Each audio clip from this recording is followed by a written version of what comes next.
Mano vardas Oksana. Aš gyvenu Kupišky 33 metus.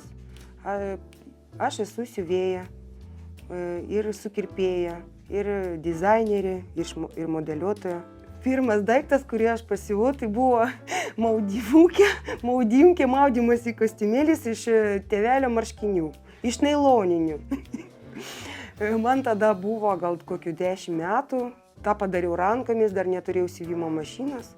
Su Daiva dirbam 8 metai, nuo 2016, nuo pat pradžios. Man pačiai labai patinka lynas, man patinka jį nešiaut, dėvėti.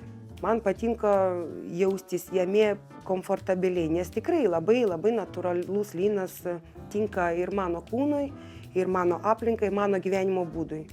Turiu 15 kačių, aš esu kačių globėja. Prisistatau visam pasauliui.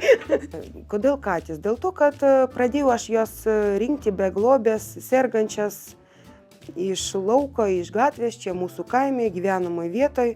Ir paskui taip gavosi, kad pradėjau bendradarbiauti su globos namais.